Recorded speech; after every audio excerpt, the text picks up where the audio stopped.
नमस्कार दोस्त, मैं मनीष वर्मा, आप सभी का स्वागत है। भाई लौट आया हूं बड़े दिनों के बाद। आज बात करूंगा थ्योरीज ऑफ डेमोक्रेसी के बारे में। इससे पहले कि दोस्तों वीडियो के अंदर हम इस टॉपिक के इंट्रोडक्शन के बारे में जान चुके हैं।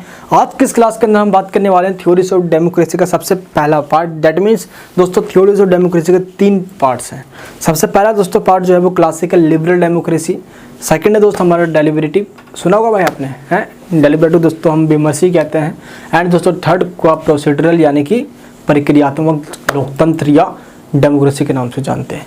तो इन तीनों को हम एक एक सेपरेट वीडियो में समझेंगे। तो आज का ये जो वीडियो है हमारा, इस वीडियो को दोस्तों टॉपिक है हमारा क्या है, लोकतंत्र का क्लासिकल परंपरागत उदारवाद सिद्धांत। तो लोकतंत्र के बारे में काफ़ी सारे थ्योरीज हैं जिनका लोकतंत्र को लेकर अपने अलग अलग विचार हैं। इसके बारे में दोस्त हम समझने वाले हैं। सबसे पहले हम ये समझते हैं दोस्त कि लोकतंत्र को लेकर जो मेरी लास्ट वीडियो आई थी उसके अंदर मैंने आपको बताया था कि ये जो हमारा टॉपिक है यह BA political science honours semester second के जितने भी स्टूडेंट्स हैं, political theory concept and debates दोस्त जिनके पास ये बुक है सिलेबस में, तो दोस्त उनके अंदर एक टॉपिक है डेमोक्रेसी, आइडिया ऑफ डेमोक्रेसी, जो मेनली जो आपके सिलेबस में लिखा होगा उसी को दोस्त मैं कंटिन्यू कर रहा हूँ। ये जो हमारा बुक है दोस्त ऑलमोस्ट चैप्टर खत्म हो गए हैं, बस डेमोक्रेसी में जल्दी से ख़त्म करता हूँ, देन टॉपिक हमारा डन हो जाएगा। चलिए, तो थ्योरीज ऑफ डेमोक्रेसी जानने से पहले हम समझते हैं ये डेमोक्रेसी का मतलब क्या होता है। स्वतंत्रता, समानता, न्याय, अधिकार, धर्मनिरपेक्षता, कुछ ऐसे वर्ड्स हैं दोस्त जो पॉलिटिकल साइंस के अंदर या पॉलिटिकल थ्योरीज के अंदर पढ़ा जाता है। और ये है क्या एक्चुअल में, इनका मीनिंग क्या है, as a political science students आपको पता होना चाहिए। सबसे पहले दोस्तों हम बात करते हैं डेमोक्रेसी की, कि डेमोक्रेसी दोस्तों डेमोक्रेसी दैट मीन्स डेमोस से बना है दोस्तों जनता, और क्रेट्स यानी कि डेमोक्रेट्स यानी क्रेट्स का मतलब होता है शासन। आखिर जनता किसे कहते हैं और शासन का मतलब क्या होता है, ये भी कुछ ऐसे क्वेश्चन है दोस्त जो पॉलिटिकल थ्योरीज के अंदर पुटअप किए जाते हैं। और इन्हीं क्वेश्चंस का जवाब आज पॉलिटिकल थ्योरीज के अंदर कौन देगा आपको, थ्योरीज ऑफ डेमोक्रेसी। 3 दोस्त जो डेमोक्रेसी की थ्योरी है इन्हीं के द्वारा ये बताया जाएगा कि दोस्त जनता आखिर में कौन है, शासन किसे कहते हैं, शासन कैसा होना चाहिए, शासन को डिफाइन कैसे किया जा सकता है, जिसके लिए दोस्त काफ़ी सारे अलग अलग थिंकर्स हैं। वो थिंकर्स अलग अलग अपनी व्यूज़ देंगे टॉपिक के ऊपर। तो दोस्त मेनली जो आइडिया है यानी कि जो थ्योरीज है डेमोक्रेसी का, वो 3 थ्योरी है जो कि मैंने आपको बताया अभी। एक है दोस्तों सबसे पहला classical liberal theory of democracy, इसका क्या कहना है डेमोक्रेसी के ऊपर। दूसरा है अभी आपको मैंने बताया दोस्त प्रोसीडरल, जिसको हम कहते हैं क्या कहते हैं, प्रक्रियात्मक, या आप दूसरे पे किसको डेलिबरेटिव यानी कि विमर्शी को भी रख सकते हो। ठीक है, तो ये टोटल 3 थ्योरीज हैं जिनका डेमोक्रेसी के ऊपर अपने अलग अलग विचार हैं, अलग अलग चीज़ें कहना है इनका। तो डेमोक्रेसी या लोकतंत्र का हो या प्रजातंत्र का हो, डेट्स अप टू यू। चलिए हम समझते हैं पहले क्लासिकल लिबरल थ्योरी जो है डेमोक्रेसी का, इसका क्या कहना है। मैं पहले दोस्त वर्ड्स आपको समझा दूं ताकि आपको को ईजिली समझ में आ जाए। क्लासिकल मतलब दोस्तों होता है परंपरागत, डेट मीन्स दोस्त काफ़ी समय से चलता आ रहा है और लोगों ने मेनली इसको ही फॉलो किया है ना। मतलब जो मेजर जो थिंकर्स हैं वो इसी को ही मतलब कि जोड़ देते आए हैं, जैसे कि वेस्टर्न पॉलिटिकल थिंकर्स हो गए, उनका यही है। और स्टार्टिंग से आपको पता है कि दोस्त अगर बात करें तो एथेंस से या ग्रीक या यूनान से सब के सब थिंकर वहीं से बोलते हुए आ रहे हैं, अपनी व्यूज डेमोक्रेसी भी देते आ रहे हैं। जैसे कि हम डेमोक्रेसी की बात करते हैं तो लोकतंत्र का उदय एथेंस से माना जाता है, जब प्लेटो, एरिस्टोटल, सिकंदर वहीं पर उनका जन्म हुआ था। तो इस तरीके से आगे बढ़ता चला गया और यूरोपियन कंट्री से निकलकर विश्व के तमाम कंट्री में डेमोक्रेसी फैलता चला गया। इसीलिए दोस्त यूरोपियन कंट्रीज जैसे कि ब्रिटेन हो गया, स्पेन हो गया, पुर्तगाल हो गया, इन्होंने दुनिया के तमाम कंट्री को गुलाम बनाया, वहाँ पे शासन किया। पता है क्यों? क्योंकि उनका ये कहना था कि डेमोक्रेसी ना जी यूरोप से ही आया है। वही यूरोपियन कंट्री को भगवान ने, गॉड ने अधिकार दिया है कि दुनिया के तमाम देशों में जाओ और उन असभ्य लोगों को सभ्यता सिखाओ, दैट मीन्स लोकतंत्र सिखाओ। और इस चीज़ का बहाना करके वो देशों को गुलाम बनाते थे और उनका कच्चा माल सारे लूट लेते थे। इसी कारण से उन्होंने गुलाम बनाया और हम सब देशों को क्या असभ्य कहा उन्होंने। आज हम एक्चुअल में ये जानेंगे कि डेमोक्रेसी सच में क्या यूरोपियन कंट्री से आई है, क्या इंडिया में डेमोक्रेसी नहीं थी। दोस्त इंडिया का इतिहास कितना पुराना है ये हम सब जानते हैं, और डेमोक्रेसी की नींव हम एथेंस से बोल दे कि वहाँ से उदय हुआ है, ये भी दोस्तों गलत है। लेकिन पढ़ाई में यही जाता है, इंडिया में दोस्तों 24 कार हो जाता है, उसका भी थप्पा वेस्टर्न कंट्री का नाम लग जाता है। क्या कर सकते हैं भाई। चलिए टॉपिक पे आते हैं। Classical liberal theories of democracy की बात करते हैं। परंपरागत उदारवादी सिद्धांत, परंपरागत यानी क्लासिकल, आप प्राचीन कह सकते हैं इसको, जो पुराने समय से चला आ रहा है, ठीक है, परंपरा एक कस्टम चली आ रही है कि हाँ भाई लोग ये फॉलो करते हैं। लिबरल दैट मीन्स उदारवादी। अब उदारवादी ये जो वर्ड है दोस्त आपने सुना होगा या इसके बारे में पता होगा आपको। अगर मैं आपको एक वर्ड में बताऊं तो उदारवादी या लिबरल एक ऐसा सिस्टम है, एक ऐसा आर्थिक सिस्टम है जो आर्थिक रूप से स्वतंत्रता की बात करता है, राजनीति में लोगों की पार्टिसिपेशन की बात करता है, राजतंत्र का विरोध करता है, ये वोट्स की बात करता है, लोगों की राइट्स की बात करता है, इक्वलिटी की बात करता है। दैट मीन्स अब आपको मोटा मोटी समझ में आ चुका होगा कि उदारवादी कहता क्या है, जहाँ पे लोगों को अधिकार मिले, लोग वोट डाले और लोकतांत्रिक तरीके से संवैधानिक रूप से शासन चलाया जा सके। तो इस तरीके से लिबरल वर्ड मैंने आपको बताया, जिसमें अगर आज हम देखें तो सबसे में लिबरल या सबके सब ये पूंजीवाद को बढ़ावा देता है, लिबरलिस्ट यानी कि कैपिटलिज्म को बढ़ावा देता है, प्रमोट करता है।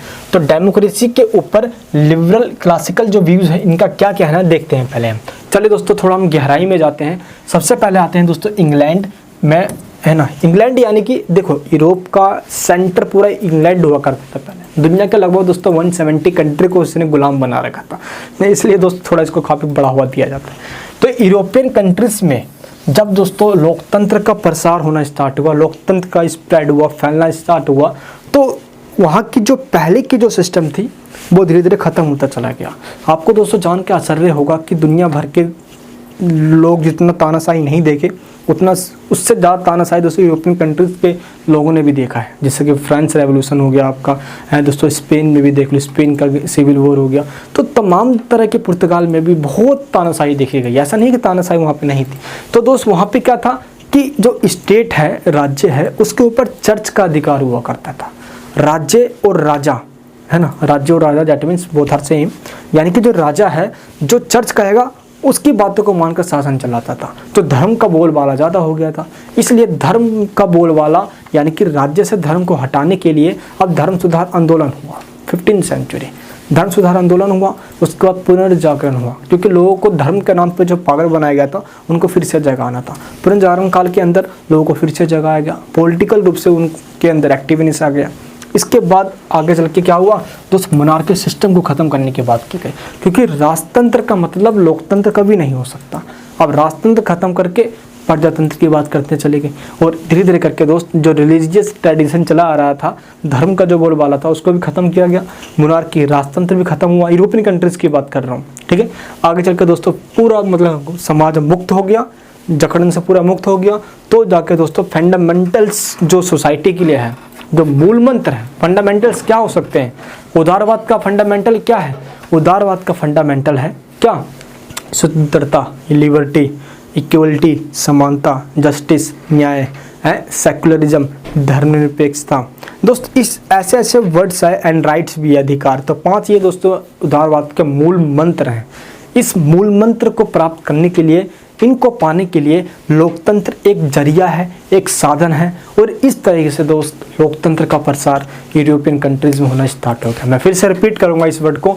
उदारवाद का कहना है कि जो मूल मंत्र है, जो फंडामेंटल्स एक सोसाइटी का, जिसमें दोस्तों इक्वलिटी है, लिबर्टी है, जस्टिस है, राइट्स एंड सेकुलरिज्म, ये 5 दोस्तों जो थ्योरीज है, इस थ्योरीज को प्रैक्टिकली अगर हमें पाना है तो इसका तरीका जो होगा वो लोकतंत्र होगा। लोकतंत्र में ही दोस्त इन 5 को पाया जा सकता है या इन 5 को इम्प्लीमेंट किया जा सकता है, इसलिए उदारवाद ने ये कहा। लेकिन दोस्तों यहाँ पे भी 2 प्रॉब्लम्स आई। अगर इन 2 प्रॉब्लम्स को सॉल्व कर लेते हैं तो सब कुछ सॉल्व हो जाएगा। अभी 2 प्रॉब्लम्स क्या थी, सबसे पहले दोस्तों अगेंस्ट द स्टेट, राज्य के अगेंस्ट में, क्योंकि दोस्तों राज्य में अगर मोनार्की सिस्टम कहीं पे भी दिख गया, ये राजा का सिस्टम हो, या राज्य के ऊपर ऐसे लोगों का अधिकार हो जो विशिष्ट वर्ग या अमीर लोग या पैसे वाले लोग, कुछ ऐसे लोग चला रहे हैं, तो कहाँ से इक्वलिटी आएगी। इसलिए राज्य के ऊपर ऐसे लोगों का शासन खत्म करना पड़ेगा। दूसरा दोस्तों decentralisation of power, that means शक्तियों का विकेंद्रीकरण।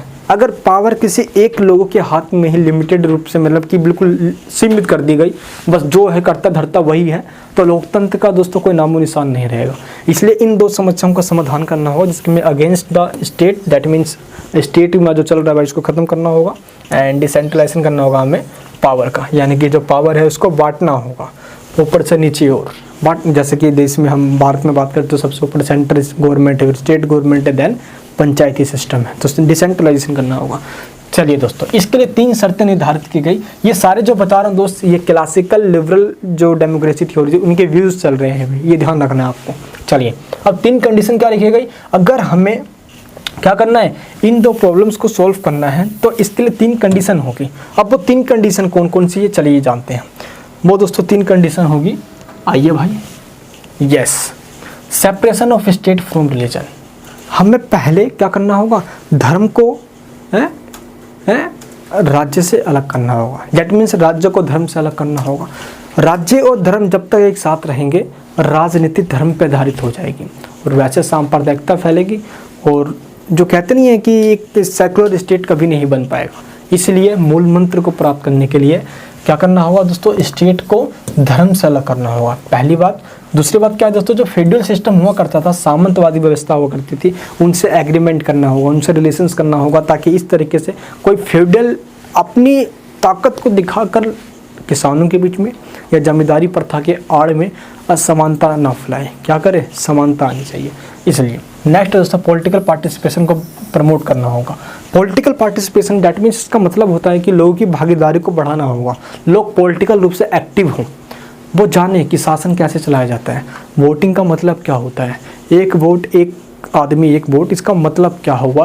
मतलब कि राज्य शासन तो करेगा, लेकिन लोगों का सिर्फ यही अधिकार नहीं है कि वो एक बार वोट दे और भूल जाए। लोगों को ये भी अधिकार होना चाहिए कि लोग जब वोट डालें और उनके इच्छा अनुसार शासन नहीं हो रहा, तो उनके पास बहुमत तो हो और वो उस शासन को उखाड़ के फेंक दे, तो उनके पास ये अधिकार होना चाहिए। ये सारी बात दोस्तों कहते हैं कौन, लिबरल, क्लासिकल लिबरल जो थ्योरीज। इस प्रकार अब देखते हैं, जब 19वीं सेंचुरी के अंदर सिस्टम को इम्प्लीमेंट किया गया, इन सब सिस्टम को, तो चेंजेस क्या आया। क्योंकि दोस्त आपको मैंने पहले बताया कि धर्म के अंदर सुधार किया गया है, रिलीजियस रिफॉर्म किया गया, जिसमें क्या था कि दोस्त स्टेट से धर्म को अलग करने के बाद राजनीति अपनी जगह है, रिलीजन यानी धर्म अपनी जगह है, वरना एक साथ करने से गड़बड़ हो सकता था। सेकंड चीज़ दोस्तों, पुनर्जागरण किया गया। जिन लोगों को सुला दिया गया था, दैट मीन्स दोस्त धर्म के आड़ में लोगों को फुल पागल बनाया गया, फुल मतलब कि अंधकार। तभी दोस्तों इसको डार्क एज के नाम से भी जाना जाता है, जो मीडिएवल एज चल रहा था, जैसे यूरोपियन कंट्रीज़ के अंदर, इवन इंडिया के अंदर भी दोस्तों इसको डार्क एज के नाम से जाना जाता था। एंड दोस्त, इंडस्ट्रियल रेवोल्यूशन ने दुनिया के तमाम देशों को आपस में जोड़ने का काम किया, साथ ही पूंजीवाद का विकास होना स्टार्ट हो गया। इस तरीके से 19वीं सेंचुरी के अंदर कह सकते हैं हम दोस्त कि उदारवादियों ने लोकतंत्र का जो पहिया है उसको और तेज़ी से चलाया और दुनिया के अंदर एक पाठ पढ़ाया कि लोकतंत्र सबसे श्रेष्ठ शासन है। और इसी बात को दोस्तों देखते हुए दुनिया के देशों ने गुलाम बनाना भी स्टार्ट कर दिया। इसी बीच दोस्तों आता है ये मैकफर्सन। अब इनका क्या कहना है, चलिए समझते हैं। दोस्तों मैकफर्सन कहते हैं कि पश्चिमी समाजों में उदारवादी प्रजातंत्र तब आया जब उदारवादी समाज एवं उदारवादी राज्य की स्थापना हो चुकी थी। अब इसका मतलब क्या है भाई, है जरा सोचो एक बार। मैकफर्सन कह रहे हैं जब पश्चिमी समाजों में उदारवादी समाज अच्छे तरीके से फैल चुका था, यानी कि सबसे पहले उदारवाद आया, देन उसके बाद लोकतंत्र आया, इनका ये कहना है। अब जरा एक चीज़ सोचो आप, उदारवाद का कहना ही ये है कि लोकतांत्रिक तरीके से लोगों का शासन हो और सभी सिस्टम अच्छे से सुचारू रूप से चलाए जा सके। अब इनकी बात ये है। अब यहाँ पे क्वेश्चन ये होता है कि लोकतंत्र पहले है कि उदारवाद पहले है। अब इनका तो भाई ये कहना है कि जब उदारवादी राज्य आ गया, उदारवादी समाज स्थापना हो गया, तो प्रजातंत्र आ गया। क्या बात है भाई, है ना। तो इन्होंने उदारवाद को पहले और लोकतंत्र को बाद में रखा है, किसने, मैकफर्सन ने। अब दोस्तों बात करते हैं अर्ली आइडियाज़ ऑफ डेमोक्रेसी, जिसमें दोस्त मेन जो थिंकर्स हैं जैसे कि थॉमस मोर हो गया, है ना, विंस्टन ली हो गया, एंड दोस्त इंग्लिश पुरिटन्स हो गए। ये ऐसे थिंकर जैसे लिबरल्स हो गया, ये सारे ऐसे थिंकर्स हैं दोस्त जिन्होंने इसका भी सपोर्ट किया है और सोशल एग्रीमेंट की बात करी है। सोशल एग्रीमेंट यानी कि अपने समाज के समझौता सिद्धांत के बारे में सुना होगा, जिसको हॉब्स के द्वारा दिया गया है। और इस सिद्धांत के अंदर लोगों ने मिलकर आपस में एक समझौता किया और राज्य को बनाया, और राज्य को आपस में मिलकर लोगों ने शक्ति सौंप दी और राज्य पूरा शासन चलाएगा। अब ये राज्य का मतलब राजा से है, राजा को सब अधिकार दे दिया लोगों ने, तो यहाँ पे सभी लोगों को बराबर माना गया। यही बात दोस्तों ये थिंकर्स भी कहते हैं कि किसी भी देश के अंदर जब तक लोगों को बराबर नहीं माना जाएगा, कोई भी शासन सक्सेस नहीं हो सकता, फेल हो जाएगा वो।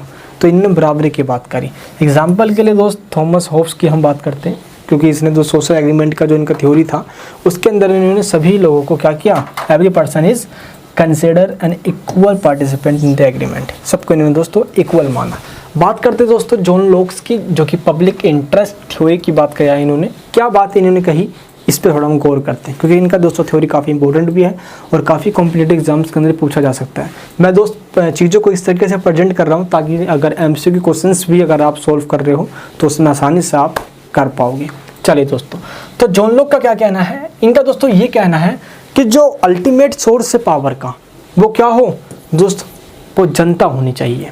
दूसरी बात तो इन्होंने कहा the power of the government is limited, सरकार के पास लिमिटेड शक्तियाँ होनी चाहिए और शक्तियाँ भी इस तरीके से दो ताकि अगर जब भी लोगों को लगे कि सरकार मनमानी कर रही है तो लोगों के पास ये अधिकार हो कि भी उस शासन को उखाड़ के फेंक मारे, हटाए, चल भाई तू बहुत मन मर्जी कर रहा है। क्यों, क्योंकि दोस्त पावर का जो सोर्स है वो जनता है, जनता ने ही राज्य को यानी सरकार को बनाया है और जब चाहे उखाड़ के फेंक भी सकती है, ये कहा है दोस्त जॉन लॉक ने।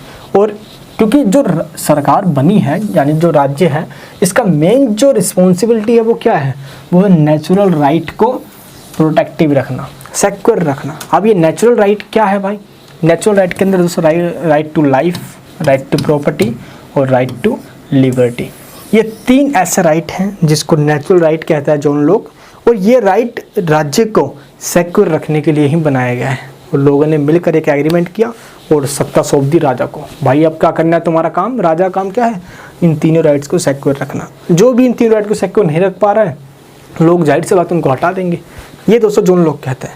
और इस तरीके से इसने भी लोकतंत्र की बात तो कही है लेकिन लोगों को फुल अधिकार दे दिया है, जो शक्ति का जो सोर्स है, पावर का जो सोर्स है वो लोग होने वाले हैं। अब दोस्तों बात करते हैं जॉन लॉक ने क्या कहा भाई, यानी कि इसने कहा कि एक सर्वोच्च या सबसे अच्छी शासन वही है जो सहमति पे आधारित हो। किस पे आधारित हो, कंसेंट यानी कि सहमति पे आधारित हो, जिसको हम legal basis of the power कह सकते हैं। अब देखो दोस्त, जब सरकार बनी है और उन सरकारों को लोगों की सहमति मिली हुई है तो भाई ये तो सबसे अच्छी बात है, लोगों की सहमति से सरकार चल रही है, नो डाउट इसके अंदर शासन बहुत तेज़ी से और अच्छे से चल पाएगी इसमें। अब दोस्तों इसी बात को आगे चलकर जो बात कही दोस्तों इन्होंने कि जो लीगल बेसिस पे सहमति के बेस पे ही शासन चलनी चाहिए, इससे वो आगे कंटिन्यू किया किसने, एडम स्मिथ ने। कहाँ पर, इकोनॉमिक सेक्टर के अंदर, आर्थिक व्यवस्था में एडम स्मिथ ने क्या किया है, डेमोक्रेसी लेजिस्लेचर को लेकर आ गए। इसका मतलब क्या हुआ, जो शासन है वो आर्थिक मामलों में कम से कम हस्तक्षेप करेगी, जैसे यानी कि अपोजिशन, दैट मीन्स जो स्टेट है वो कम से कम इंटरवेंशन यानी कि इंटरफेयर करेगी किसमें, इकोनॉमिक मामलों में जो भी है। जैसे कि अब जो भी चाहे वो अपना ट्रेड कर सकता है, राज्य को क्या मतलब। अब जो प्राइस है वो डिमांड पे बेस होगी, डिमांड ज़्यादा है तो प्राइस ज़्यादा होगा, डिमांड कम हो जाएगी तो प्राइस कम कर देंगे ताकि डिमांड ज़्यादा हो सके। समझ में आया दोस्त, इकोनॉमी में पढ़ा होगा आपने, क्योंकि दोस्त एडम स्मिथ को पता है आपको इकोनॉमी का फादर कहा जाता है। चलिए, and competition help increase prosperity, that means दोस्त अगर स्टेट कोई इंटरफेयर नहीं करती है, कोई भी हस्तक्षेप नहीं करती है तो मार्केट में प्राइवेट सेक्टर होगा, लोगों में कंपटीशन होगा। प्राइवेट सेक्टर क्या करता है, बूम अप करता है, प्रमोट करता है ऐसे लोगों को जिनमें कैपेबिलिटी है, वो आगे निकल जाएंगे और जो कैपेबिलिटी वाले नहीं है वो पीछे ही रह जाएंगे। ठीक है, limit on the dictatorship of the government, और जो साथ ही ये गवर्नमेंट की जो तानाशाही उसको भी कम करती है। मॉन्टेस्क्यू का दोस्तों यहाँ पे ये कहना है कि जो सेपरेशन ऑफ पावर, जैसे कि जब भी हम चाहते हैं कि जो तानाशाही व्यवस्था है वो ना बरकरार हो, कभी भी ना आ पाए, तो यहाँ पे दोस्तों मॉन्टेस्क्यू जो कि फ्रांस का रहने वाला था, इसने एक सिद्धांत दिया जिसका नाम था सेपरेशन ऑफ पावर, शक्ति का पृथक्करण। अब ये जो थ्योरी है दोस्त, ये मॉन्टेस्क्यू के द्वारा तो दिया गया, लेकिन सबसे पहले इसको इम्प्लीमेंट यूएस के कॉन्स्टिट्यूशन में किया गया, जहाँ पे पावर का सेपरेशन कर दिया गया है। दैट मीन्स कि भाई सबसे पहले जैसे कि एग्जीक्यूटिव पावर, जुडिशरी पावर है ना, पार्लियामेंट्री पावर डिवाइड किया गया इस तरीके से ताकि सबके सब अपने जगह इंडिपेंडेंट हो, वो सही से काम कर सके। अब दोस्तों बात करते हैं जर्मी बेंथम एंड जेएस मिल का क्या थॉट्स है डेमोक्रेसी को लेकर, क्योंकि दोस्त क्लासिकल जो लिबरल थ्योरी चल रही है उनके अंदर ये सभी थिंकर्स अपने व्यूज़ दे रहे हैं कि डेमोक्रेसी क्या होनी चाहिए, कैसी होनी चाहिए। चलिए दोस्तों 19वीं सेंचुरी की बात है जब जर्मी बेंथम और जेएस मिल के विचारों का विकास हुआ जिसमें दोस्तों सबसे पहले हम बात करेंगे जो और भी थिंकर्स हैं, पहले उन छोटे मोटे उनकी भी बात कर लेते हैं, देन जेरेमी बेंथम और जेम्स मिल की बात करेंगे।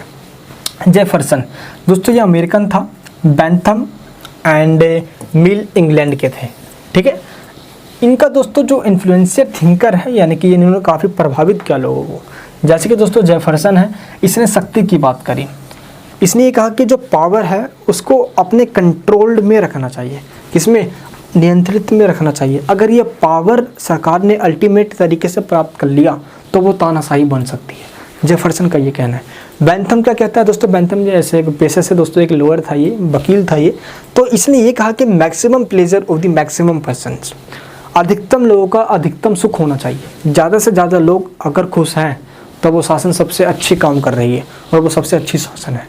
तो दोस्त इन्होंने भी लोकतंत्र को प्रमोट किया है यहाँ पे, लेकिन इनकी भी अपनी कुछ बात है, उनको भी डिस्कस करेंगे। अब दोस्तों बात करते हैं यहाँ पे जेम्स मिल की। जेम्स मिल जेएस मिल का बाप था। जेम्स मिल का क्या कहना है दोस्तों, इनका कहना है कि फ्रीडम और ह्यूमन पर्सनैलिटी की बात करता है लोकतंत्र, और प्रजातंत्र में ही सही मायनों में लोगों का मानवीय तरीके से विकास हो सकता है, उनके व्यक्तित्व का विकास हो सकता है, उनके पर्सनैलिटी का डेवलपमेंट हो सकता है, उनके जैसे सर्वांगीण विकास, चहुमुखी विकास हो सकता है। तो दोस्त इन्होंने भी, जेम्स मिल ने भी किसकी, प्रजातंत्र यानी कि डेमोक्रेसी को प्रमोट किया है, इसका सपोर्ट किया है। एंड दोस्त इसकी अब जैसे कि जेम्स मिल हो गया या दोस्त जेरेमी बेंथम हो गए, इनको उपयोगितावादी एवं व्यक्तिवादी थिंकर के नाम से भी जाना जाता है, जिन्होंने दोस्तों यूटिलिटेरियन एंड इंडिविजुअलिस्ट भी कहा जाता है। ऐसा क्यों, क्योंकि भाई इन्होंने समाज को एक कृत्रिम संस्था माना है, कि समाज जो है ना वो दोस्त वो एक आर्टिफिशियल इंस्टीट्यूशन है जिसको लोगों ने मिलकर बनाया है, ठीक है, ना कि नेचुरल है वो। बेंथम का दोस्तों क्या कहना है, बेंथम कहता है, बेंथम तो ऐसे एक आधुनिक विचारक है, मॉडर्न थिंकर है ये, लेकिन इसका कहना है कि प्रजातंत्र एक पॉजिटिव अप्रोच है, पॉजिटिव एक आउटलुक है, जो कि इस तरीके से लोगों को नज़रिया प्रदान करता है जहाँ पे लोगों का इम्पोर्टेंस ज़्यादा होता है और वो लोग वोटिंग के द्वारा अपने बातों को रखते हैं, सरकार को मनाते हैं, और सरकार से अपने बातों को मनवाने के लिए उनके पास अपनी पावर भी होती है। ये दोस्तों कहता है यहाँ पे कौन है, बेंथम। लेकिन एक बात ध्यान रखना है आपको कि बेंथम ने जो बात कही है कि मैक्सिमम लोगों का मैक्सिमम सुख होना चाहिए, ये कहाँ तक सही है, अब इसकी भी बात करेंगे हम। कि दोस्तों यहाँ पे जेम्स मिल एंड जेएस मिल आता है, जिनका दोस्तों उपयोगितावादी है और इन्होंने लोकतंत्र का समर्थन किया है, ठीक है। ये उपयोगितावादी का मतलब होता है कि ज़्यादा से ज़्यादा लोगों को फ़ायदा पहुँचे, ये ध्यान रखना है। चलिए दोस्तों, अब क्या है कि लोग को शासन से सुरक्षा प्रदान करना है तो सरकारी नीतियों को इस तरीके से बनाया जाए जो जन विरोधी ना हो। डेट मीन्स अगर दोस्त लोगों को शासन से सुरक्षा प्रदान करना है, सुरक्षित रखना है, तो नीतियां ऐसी हो, कानून ऐसी हो जो लोगों के एंटी यानी कि लोगों के विरोध में ना बनाई गई हो, लोगों के लिए हो, ठीक है दोस्त। बेंथम ने कुछ समस्याओं को गिनवाया, जैसे कि दोस्त कानून नीतियों को बनाने टाइम कोई ऐसी प्रॉब्लम्स बताई, इनका भी दोस्तों कुछ समस्याओं का हल बताया इन्होंने। जैसे अगर हमें समाज की समस्याओं को सॉल्व करना है तो क्या करना होगा, सबसे पहले दोस्त प्रतिनिधि और संवैधानिक सरकार बनानी होगी, जहाँ पे लोग अपने संविधान के अनुसार लोगों का चुनाव करें और रिप्रेजेंटेटिव का चुनाव करके उन चुने हुए लोगों के द्वारा शासन चलवाएं। तभी दोस्त इसी को हम, जैसे कि प्रत्यक्ष प्रजातंत्र पहले हुआ करता था और आज इनडायरेक्ट डेमोक्रेसी आ गया, समझे दोस्त आप। चलिए, रेगुलर एंड कॉन्फिडेंशियल इलेक्शंस होना चाहिए। इसका मतलब क्या हुआ, नियमित यानी कि जैसे कि टाइम टू टाइम इलेक्शन होना चाहिए और गोपनीय चुनाव होना चाहिए, जैसे कि आज भी होता है। आप किसको वोट देने जा रहे हो, आप थोड़ी किसी को बताते हो, थोड़ी दुनिया को पता चल जाता है आपने किसको वोट दिया। तो गोपनीय चुनाव होना चाहिए और नेताओं में प्रतियोगिता होनी चाहिए, कंपटीशन होना चाहिए जितने लीडर्स हैं उनके बीच में। तो इन समस्याओं के जो भी है कि कानून या नीतियाँ कैसे बनेगी, क्या लोगों के विरोध में नहीं होगी, इसलिए इलेक्शन करवाना ज़रूरी है, ताकि कानून और जो नीतियाँ हैं दोस्त वो लोगों की सहमति से बने, और सहमति से जो कानून बनाई गई है वो कभी भी गलत नहीं होगी, ये कहना है बेंथम का। आगे दोस्तों, प्रजातांत्रिक चुनाव होना चाहिए। सुख में वृद्धि का जो यंत्र है वो लोकतंत्र है। और इनका ये भी कहना है दोस्त, अगर प्रजातंत्र में है ना, डैट मीन्स अगर भ्रष्टाचार शासन को ख़त्म करना है, भ्रष्ट गवर्नमेंट को ख़त्म करना है, तो प्रजातांत्रिक शासन के द्वारा ही लोग चुनाव करें नेताओं को चुने और उनके पास ये शक्ति हो कि टाइम टू टाइम अगर कोई शासन भ्रष्ट है तो वो उसको हटा भी सके, उनके पास ये शक्ति होनी चाहिए। ये दोस्तों कहना है बेंथम का। तो Bentham's views on the right on the democratic vote, प्रजातांत्रिक वोट के अधिकार पर बेंथम का क्या विचार है इसकी बात करते हैं, यानी कि वोट का राइट किस किस को मिलना चाहिए। इस पर दोस्तों बेंथम ने क्या कहा है। सबसे पहले भाई 1802 की बात है 1802 में इसने सीमित वोट की बात करी। कितनी? लिमिटेड वोट, यानी कि कुछ ही लोगों को वोट का अधिकार मिलना चाहिए, कुछ ही लोगों को, बस इतने से लोगों को, यानी लोग इतने सारे रह रहे हैं, वोट से इतने लोग डालेंगे। फिर आगे चल के दोस्त ने 1809 के अंदर ये कहा कि जो वेल्थी पीपल हैं, डैट मीन जो संपत्तिशाली लोग हैं, जिनके पास अपनी प्रॉपर्टी है अपने नाम की, उनको वोट डालने का अधिकार होना चाहिए। ठीक है, आगे चल के 1817 में 1817 में इसने क्या कहा कि जो एडल्ट पुरुष हैं, जो एडल्ट मेल हैं, इनको ही वोट डालने का अधिकार होना चाहिए। दैट मीन्स इसने दोस्तों महिलाओं को नकार दिया। इस बात पे इसकी आलोचना भी की जाती है। एंड ये पूंजीवाद का सबसे बड़ा समर्थक था। इसने बोला कि सोसाइटी के अंदर, यानी कि जो एक स्टेट का सिस्टम होगा पॉलिटिकली, तो भाई वो डेमोक्रेटिक होगा ही, लेकिन जो इकोनॉमिक सिस्टम होगा वो कैपिटलिज्म पे बेस होना चाहिए, पूंजीवादी अर्थव्यवस्था होनी चाहिए।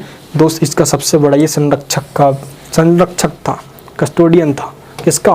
पूंजीवादी का। ठीक है, चलिए दोस्तों आगे चल के आते हैं हम 19वीं शताब्दी के अंदर, जब जेएस मिल आया।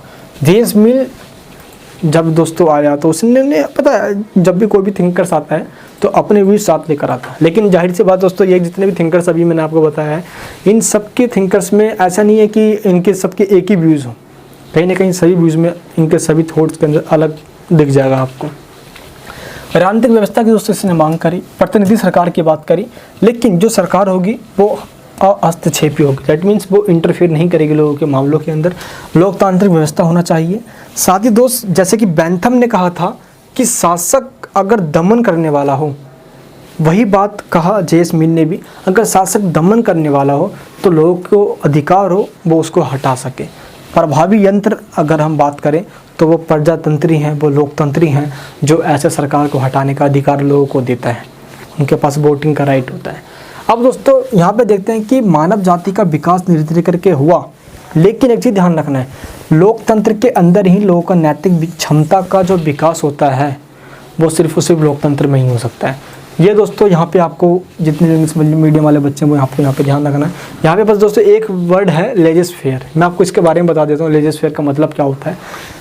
दोस्तों लेजर फेयर जो ये वर्ड है यार, ये तो ऐसे एडम स्मिथ के द्वारा दिया गया। इस वर्ड का मतलब होता है कि आर्थिक मामलों में बाजार बिल्कुल स्वतंत्र है और स्वेच्छानुसार प्राइस वो अपने डिसाइड कर सकती है। ये मार्केट में मान लो ये मार्कर है, इसका क्या प्राइस होगा ये डिपेंड करता है इसका डिमांड कितना है। अगर मांग इसकी ज़्यादा है तो इसकी कीमत भी ज़्यादा होगी, अगर मांग कम है, लोग इसको खरीद ही नहीं रहे हैं, तो हम इसकी कीमत को कम कर देंगे ताकि लोग इसे खरीदने के लिए आए। यही होता है दोस्त लेजर फेयर का मतलब। यहाँ पे सरकार का कोई भी इंटरफेयर नहीं होगा, समझे आप? तो बाजार बिल्कुल स्वतंत्र है। तो एक वर्ड आपको ये ध्यान रखना है, ठीक है। अब यहाँ पे जो जेएस मिल का कहता है, जेएस मिल कहता है कि लोकतंत्र के अंदर ही लोगों का नैतिक क्षमता का विकास होता है, उसका नैतिक विकास होता है। लेकिन लोकतंत्र ऐसा सहायता करता कैसे है? लोगों का विकास लोकतंत्र में क्यों हो पाता है? क्यों? अब दोस्त इसको बताता है जेएस मिल, क्योंकि भाई यहाँ पे पॉलिटिकल रूप से लोगों का भागीदारी होता है, पार्टिसिपेशंस इन पॉलिटिकल लाइफ। जब लोगों का पॉलिटिकल लाइफ के अंदर पार्टिसिपेशन होता है तो दोस्तों जाहिर सी बात है कि लोग एक्टिव होंगे पॉलिटिकल के अंदर। अब पॉलिटिकल में दोस्त जब भी एक्टिव होंगे लोग पॉलिटिक्स वगैरह के अंदर, तो सिंपल से बात दोस्त यहाँ पे अवेयरनेस होगा, वोट देने से उनकी रिस्पॉन्सिबिलिटी पता चलती है। तो यहाँ पे आता है दोस्त मेनली अवेयरनेस। यहाँ पे दोस्त मैकफर्सन की बात करते हैं। मैकफर्सन क्या कहता है कि अगर शासन सत्ता ऐसे लोगों के हाथ में दी गई है जो लोगों के द्वारा चुनी हुई है सरकार है, बहुत मस्त तरीके से चलेगी। क्या कौन कह रहा है दोस्त? मैकफर्सन। मिल का सिद्धांत जो है दोस्त, इसी को मैकफर्सन ने विकासीय परतंत्र का सिद्धांत बताया, क्योंकि दोस्तों मिल ने कहा है, जेएस मिल ने कहा है कि लोकतंत्र में लोगों का विकास होता है, उसका मानवीय विकास होता है, ह्यूमन डेवलपमेंट होता है लोकतंत्र के अंदर। तो इसने विकास की बात करी इस तरीके से दोस्त, विकासीय प्रजातंत्र की थ्योरी दे दिया किसने? मैकफर्सन ने। कि मिल ने जो अपना थ्योरी दिया उसको विकासीय प्रजातंत्र यानी कि डेवलपमेंटल डेमोक्रेसी के नाम से भी जाना जाता है, क्योंकि दोस्तों इसमें मानवीय विकास के बारे में बात किया गया है। प्रजातांत्रिक समाज, एक समाज प्रजातंत्र पे बेस होना चाहिए। प्रजातांत्रिक समाज का मतलब क्या हुआ? एक ऐसा समाज जहाँ पे जाति, धर्म, इन सब के आधार पे कोई भेदभाव ना होता हो, छोटा मोटा, बड़ा, काला, गोरा, कोई भेदभाव ना होता हो। समाज बिल्कुल ही प्रजातांत्रिक बेस पे आधारित हो, जहाँ पे प्रगति होता हो और समाज साध्य और साधन पे बेस हो, नैतिक, बौद्धिक एवं एक्टिवनेस के साथ वो आगे बढ़ रहा हूँ, प्रगति कर रहा हूँ। यहाँ पे दोस्त जेम्स मिल का भी कहना है कि सार्वजनिक कार्य जो हैं, वो जो पब्लिक वर्क जो है, जो पब्लिक इंटरेस्ट के जो दोस्तों काम है, वो अधिकतम उपयोग के साथ, मैक्सिमम यूटिलाइजेशन के साथ होना चाहिए, ताकि ज़्यादा से ज़्यादा लोग खुश भी रहें। यही बात दोस्तों बेंथम ने भी कही है। बेंथम और जेम्स मिल के साथ मिलकर ये विचार आगे बढ़ता है। दोस्तों मिल के अनुसार ये यहाँ पे एक लाइन है भाई जो काफ़ी बेहतर है, और जेम्स मिल के दोस्तों इन लाइन को काफ़ी प्रमोशन भी किया गया है। जैसे मिल कहता है कि जो अंतर्निहित शक्तियाँ हैं, डेट मीन्स जो इनहेरेंट पावर्स है लोगों के अंदर।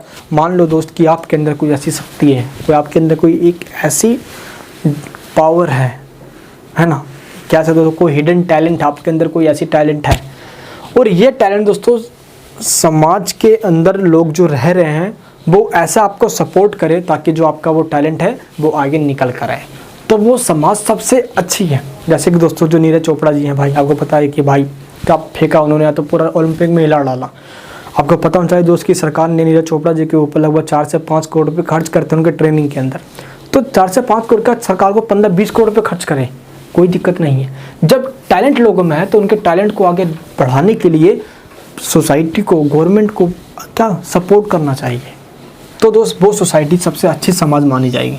ये कौन कहता है? जेम्स मिल कहता है। क्षमताओं का विकास होना चाहिए, उसको प्रोत्साहित करना चाहिए, प्रजातंत्र की उपयोगिता इसी में हो सकती है, उसको एनकरेज करना चाहिए ताकि वो लोग आगे काम कर सकते हैं।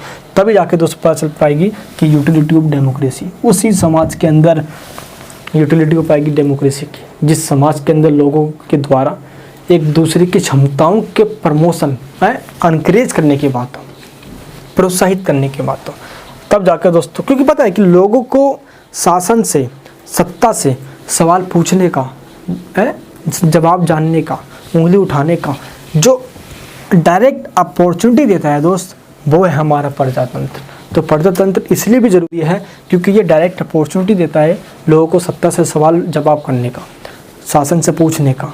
इस तरह के दोस्त अधिक सक्रियता लोगों के द्वारा ही ये सब काम किया जा सकता है। लेकिन दोस्त यहाँ पे तो कहा गया कि सर्वांगीण विकास करना है तो प्रजातंत्र जरूरी है, लोकतंत्र जरूरी है, चाहे जेम्स मिल हो या जेम्स मिल हो, जेफरसन हो, है ना, सबके द्वारा दोस्तों ये तो कहा जा ही रहा है। लेकिन यहाँ पे जो मिल का दृढ़ विश्वास है ना, मिल क्या कहता था, पहले एक लाइन इसमें भी समझो आप ये, कि जो लोकतंत्र है ना भाई, ये व्यक्ति की स्वतंत्रता को सुरक्षित रखें, यानी कि डेमोक्रेसी जो है लोगों की पर्सनल जो फ्रीडम है इस पर कोई आँच ना आने दे, और इंडिपेंडेंट डेवलपमेंट होना चाहिए, स्वतंत्र तरीके से विकास होना चाहिए हर एक बंदे का, उसमें कोई भी इंटरफेयर नहीं होना चाहिए।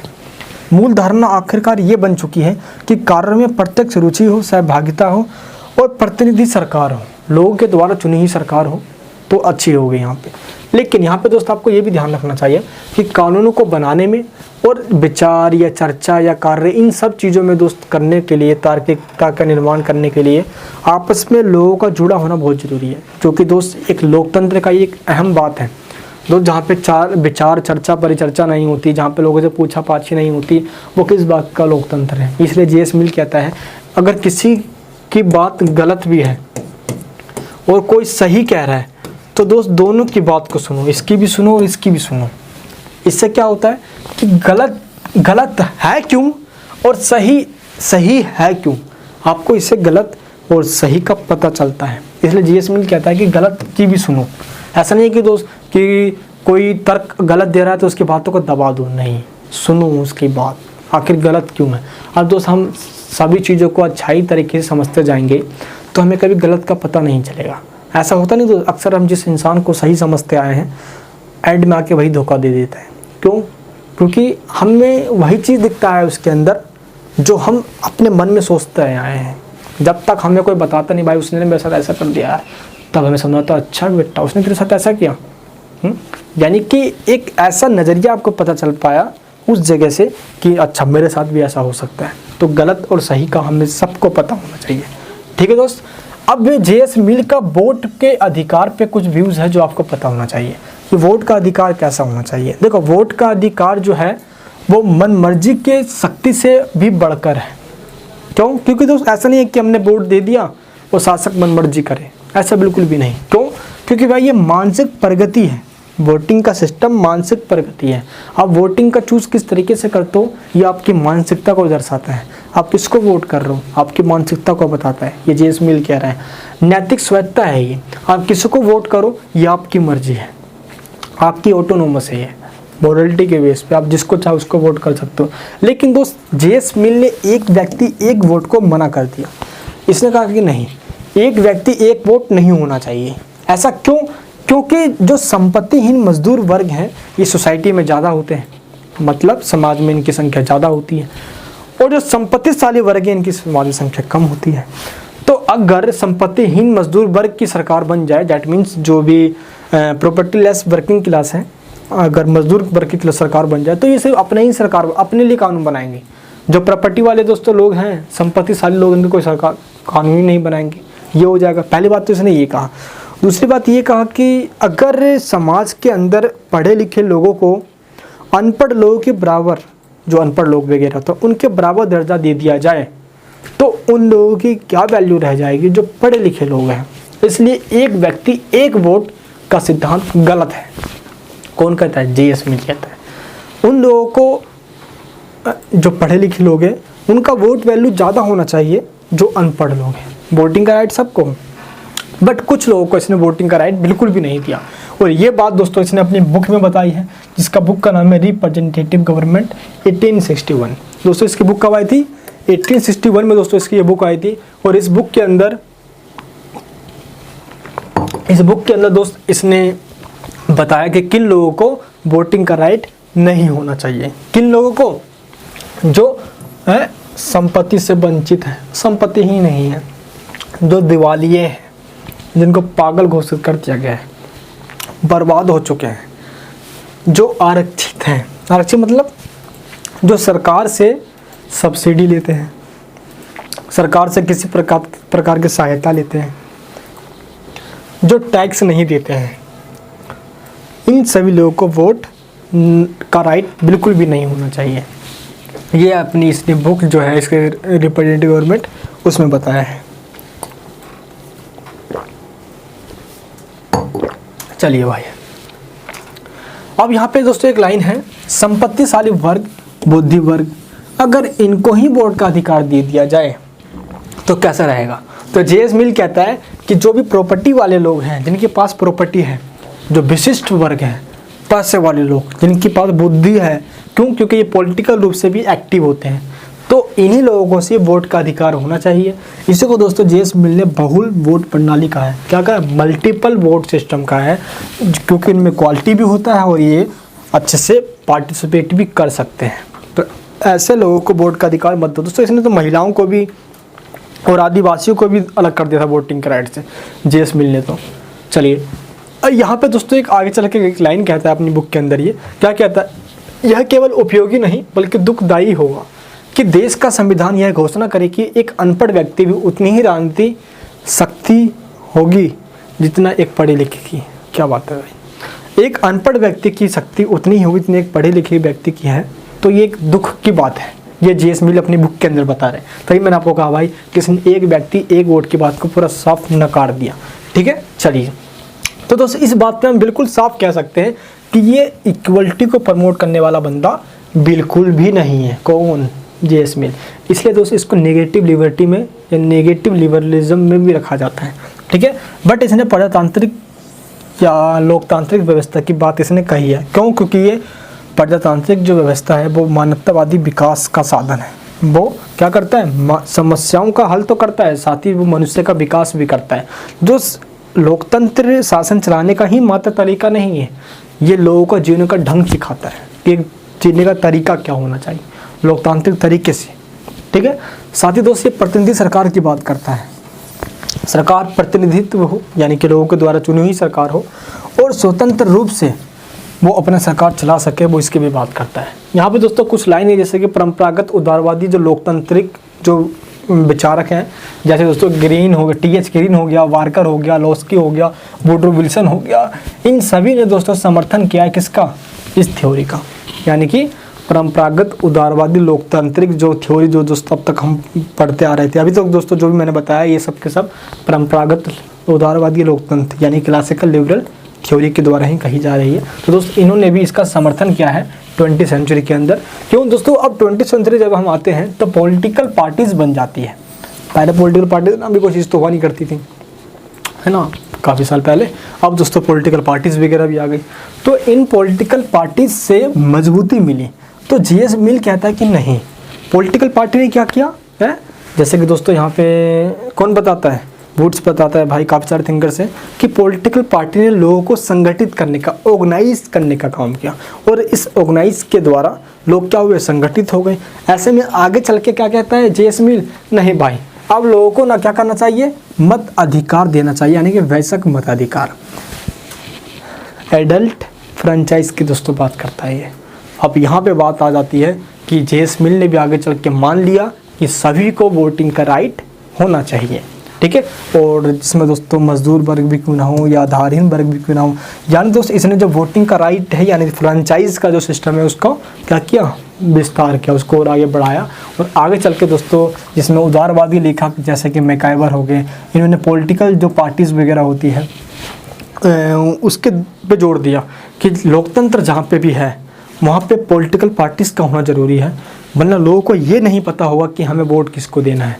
तो पॉलिटिकल पार्टीज़ दोस्तों लोकतंत्र का एक अभिन्न अंग है, जैसे जम्मू कश्मीर भारत का एक अभिन्न अंग है, हमारी आत्मा है, वैसे ही दोस्त पॉलिटिकल पार्टीज़ भी, ठीक है। तो में जो सीमित व्यवस्था है, जो लिमिटेड पावर व्यवस्था है, ये अपनाया गया, जिससे कि कोई भी अनलिमिटेड पावर लेकर डिक्टेटरशिप न लाए। दोस्तों डुई का विचार क्या था भाई, कि समाज के अंदर जो लोकतंत्र है वो लोगों को संगठित करता है, ऑर्गेनाइज्ड करता है। डेमोक्रेसी क्या करता है, लोगों को ऑर्गेनाइज्ड करता है एज ए पॉलिटिकल पार्टी के रूप में, और लोग उस पॉलिटिकल पार्टी को पसंद करते हैं और वोटिंग सिस्टम अपनाया जाता है। दोस्तों परंपरागत उदारवादी लोकतंत्र की विशेषता की बात करेंगे, यानी characteristics of the classical liberal democracy. क्या क्या है दोस्त इसकी विशेषताएं, चलिए समझते हैं। सबसे पहला है दोस्त, जनता को सर्वोच्च मानता है, कंसिडर्स द पब्लिक सुप्रीम, यानी दोस्त की जो जनता है वही पावर्स की सोर्स है और जनता सबसे ऊपर है, इसके ऊपर कोई भी नहीं। सेकंड पॉइंट, इच्छा को महत्व देता है, लोगों की इच्छाओं से ऊपर कोई भी नहीं है, क्योंकि दोस्त लोगों की इच्छाओं पे ही शासन चल रही है। जब तक इच्छा बदली, लोग नाराज हुए, शासन खत्म हो जाएंगे, ठीक है। नेक्स्ट क्या है, विवेकशील, लोगों को बोलता है कि लोग विवेकशील हैं, प्रूडेंट हैं, वाह भाई, ये लोगों को बुद्धिशाली मानता है, लोग बुद्धिशाली हैं, बुद्धिमानी है, सही गलत में अंतर करना जानते हैं, सही शासन कौन सा है, अच्छा शासन कौन सा है, वो इसमें अंतर करना जानते हैं, ठीक है। सक्रिय है, वो पॉलिटिकल रूप से वो एक्टिव है, जानते हैं वो। एंड दोस्तों वो आत्मस्वार्थी हैं। बस एक चीज़ यहाँ पे कही गई है बात, वो आत्मस्वार्थी है। जैसे कि दोस्तों जेएस मिल भी कहता है कि लोग ना स्वार्थी हैं, वो अपने फ़ायदों के लिए और अपनी आवश्यकताओं की पूर्ति करने में लगे रहते हैं, और इसीलिए दोस्त उसने स्वार्थी कहा है लोगों को, ठीक है। और दोस्तों लिबरलिज्म में भाई यही होता है, आज क्या होता है समाज के अंदर, आज संबंध भी फ़ायदों को देख के बनाया जाता है, फ़ायदा ख़त्म संबंध ख़त्म, समझे दोस्त। चलिए, राजतंत्र और कुलीन तंत्र का ये कड़ा पूरा विरोध करते हैं कि राजतंत्र नहीं होना चाहिए, कुलीन तंत्र नहीं होना चाहिए, दैट मीन्स मोनार्की सिस्टम नहीं होना चाहिए और ओलिगार्की सिस्टम नहीं होना चाहिए, जहाँ पे ओलिगार्की मतलब पैसे वाले लोग, कुलीन तंत्र के ऊपर भी अभिजात वर्ग, है ना, एरिस्टोक्रेसी। चलिए भाई, राजनीतिक भागीदारी की बात करते हैं कि पॉलिटिकल पार्टिसिपेशन लोगों को मिलना चाहिए।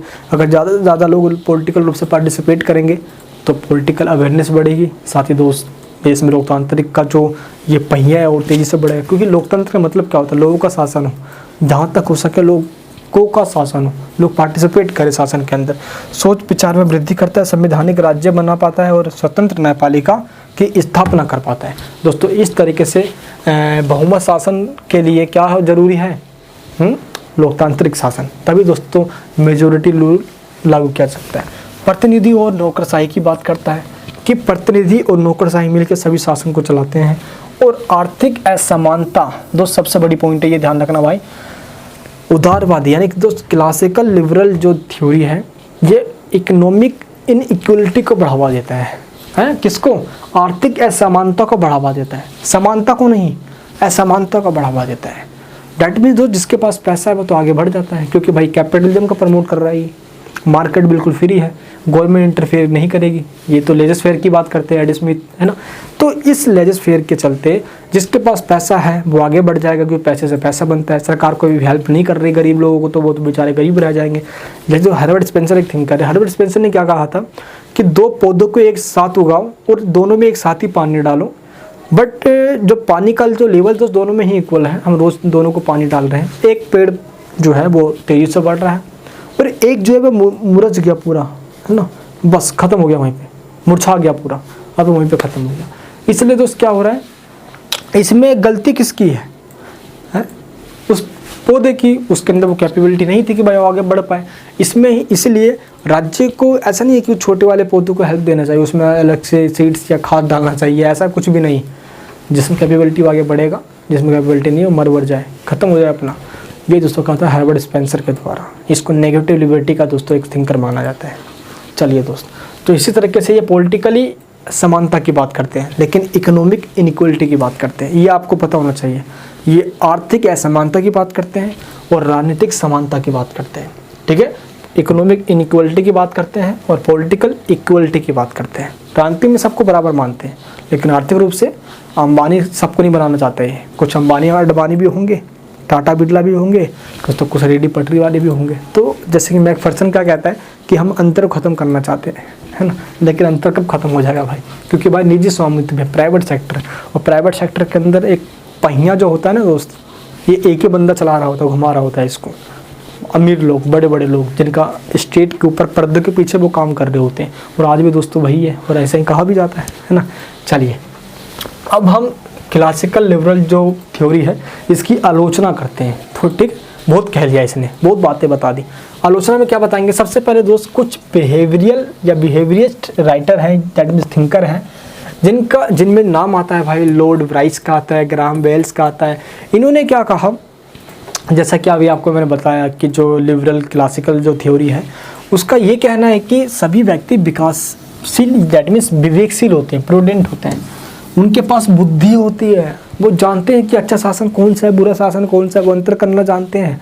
अरे भाई, जब लोग अच्छा शासन बुरा शासन अंतर करना जानते ही तो काहे राजतंत्र अपनाते, काहे भाई कुलीन तंत्र आता है, क्यों तानाशाही व्यवस्था आती? नहीं जानते हैं लोग, इसी का पागल बनाया गया है। इसलिए दोस्त ये कहते हैं, कौन? व्यवहारवादी जो बिहेवियरिस्ट थिंकर हैं, लॉर्ड ब्राइस, ग्राहम बेल्स वगैरह, कि लोग विवेकशील नहीं होते, उनको तो फुसला कर, बरगला कर, नेताओं के द्वारा पागल बनाकर वोट ले दिया जाता है, और फिर आराम से 5-6 साल जहाँ पे जितना सिस्टम है फिर कटाई की जाती है, समझे दोस्त। राजनीतिक दृष्टिकोण से सक्रिय, ये भी दोस्तों कहा गया था लिबरल क्लासिकल थ्योरी के द्वारा कि जो लोग होते हैं वो पॉलिटिकल रूप से एक्टिव होते हैं, जो कि दोस्तों सरासर गलत है। ये कहना है व्यवहारवादी थिंकर का कि जो राजनीतिक रूप से दृष्टिकोण अपनाया गया है कि लोग एक्टिव होते हैं पॉलिटिकल रूप से और लोग पार्टिसिपेट करना चाहते हैं, लोग पॉलिटिकल बारे में जानते भी हैं, जो कि दोस्तों गलत है। ऐसा नहीं होता। सभी लोग, अगर 2% लोग एक्टिव हैं तो 98% लोग एक्टिव नहीं हैं अभी भी पॉलिटिकल को लेकर। वो उसी दिन लोकतंत्र का त्यौहार मनाते हैं लोग, जिस दिन में वोट देने जानते हैं, उनमें एक अलग सी जोश आ जाती है, जाते हैं, उसके बाद त्यौहार मना लिया। अब बाकी दिन तो भाई उनके हैं जिनको उन्होंने जितवा दिया है, समझे। चलिए भाई, अब यहाँ पे डेविस ने क्या लिखा है कि सामाजिक और आर्थिक संगठन की वास्तविकता बिल्कुल ही अलग है। क्यों? क्योंकि लोगों को अब तक ये पता है कि जनता का शासन है, जनमत शासन का निर्माण करती है, लेकिन दोस्त ये गलत है। शासन जनमत को अपने तरीके, अपने ढंग से बनाती है।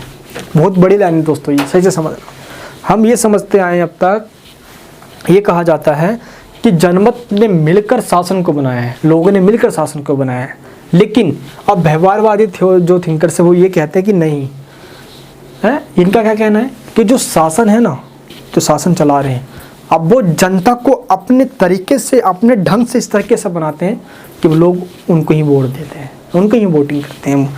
तो दोस्तों इस तरीके से क्या होता है, प्रजातांत्रिक के नाम पे जो मिथ है, क्या मिथ है कि भाई लोगों का शासन होता है, नहीं। ये तो दोस्तों बरगला कर, फुसला कर वोटिंग का सिस्टम हो गया आज प्रजातंत्र, कि बस नाम का चल रहा है ये।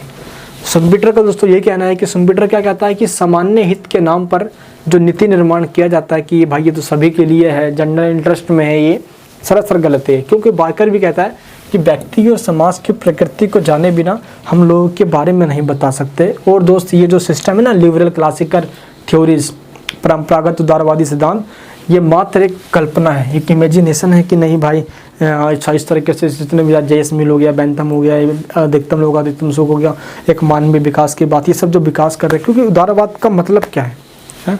ये लोगों को विवेकशील मानता है और राजनीतिक रूप से समानता की बात करता है, लोगों को पॉलिटिकल राइट्स देने की बात करता है, इक्वलिटी एंड जस्टिस की बात करता है, फ्रीडम की बात करता है। तो क्या वाकई में ऐसा है? आज सोच कर देखो जरा। तो दोस्त यही सारी बातें ये बताते हैं। क्यों? क्योंकि दोस्त आज भी सोसाइटी के अंदर विशिष्ट लोगों का अधिकार है। किनका? जो स्पेसिफिक क्लास है, जो स्पेशल लोग हैं, पैसे वाले लोग हैं, जिनको हम दोस्तों ऑटोक्रेसी के नाम से जानते थे, ओलिगार्की, भाई उनका राज है। समझे भाई? राजनीतिक दलों के ऊपर आज उन्हीं लोगों के द्वारा फंड्स भी दिया जाता है जो जीतने के बाद उनसे अपना काम भी करवा लेते हैं। समझे भाई? तो बहुत बड़ी सारी बात है यार। कानूनों को बनाना, कानून का निर्माण करना, जनता के द्वारा कानून बनाया जा रहा है, जनता से सहमति ले कानून बनाया जा रहा है, ये सब एक मिथक है। ऐसा कुछ भी नहीं होता दोस्त। ये एक आलोचना के रूप में कही जा रही है, ठीक है, कि कानून बनाने के लिए जनता की राय दी गई। दोस्तों जनता के द्वारा जनता के लिए शासन एक मात्र को अभी एक डेफिनेशन बनकर रह चुका है लोकतंत्र के नाम पे। दोस्त अब इस समय ऐसे बहुत सारे शासन हैं दोस्त, ये आलोचना के द्वारा कही जा रही है भाई, एक मेरे अपने पर्सनल व्यूज़ नहीं है, ध्यान रखना। तो इस तरीके से कानूनों का निर्माण लोगों की सहमति पर आधारित भी नहीं होता, फिर भी उस कानून को लागू कर दिया जाता है। खैर दोस्तों, इस तरीके से आलोचना हमारी कंप्लीट होती है। निष्कर्ष के रूप में मैं कह सकता हूँ कि इस तरीके से क्लासिकल लिबरल डेमोक्रेसी थ्योरी का दोस्तों यहाँ पे ये कहना है कि राजनीति में लोगों को समानता और आर्थिक रूप से असमानता के साथ प्रजातंत्र को बढ़ावा देना चाहिए, जिसमें उदारवाद के मूल मंत्र को स्वतंत्रता, समानता, न्याय, अधिकार और धर्मनिरपेक्षता को प्राप्त करने के लिए आगे प्रोत्साहित करना चाहिए। जिसमें दोस्तों मैंने सभी विचारों को भी देखा, लेकिन दोस्तों कुछ कमियों के साथ हम इस थ्योरी को पूरा का पूरा नकार तो नहीं सकते, क्योंकि इसने कुछ ऐसे बातें बताई हमें, कुछ ऐसी चीज़ें सिखाई जो हमें समाज के अंदर समानता और असमानता दिखाने में और बताने में और इसकी स्थापना करने में, लोकतंत्र को डेवलपमेंट करने में इसने दोस्तों हमारी काफ़ी हेल्प करी।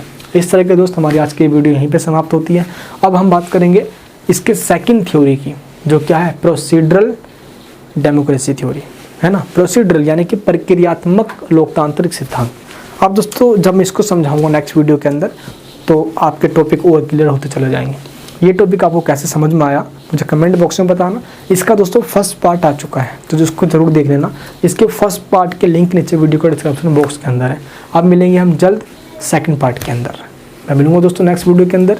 इस टॉपिक के जो पीपीटी दिखा रहा हूँ इसका भी लिंक, प्लस जो हमारे नोट्स हैं दोस्त हिंदी मीडियम इंग्लिश मीडियम में जो मेरे खुद के द्वारा लिखे गए हैं बिल्कुल आसान शब्दों में, आप उस नोट से भी पढ़ सकते हो। लिंक नीचे डिस्क्रिप्शन में। चलिए दोस्तों, अपना प्यार बनाए रखना। मैं मिलूंगा नेक्स्ट वीडियो के अंदर। चैनल पर नए तो सब्सक्राइब जरूर कर लेना। जय हिंद, जय भारत।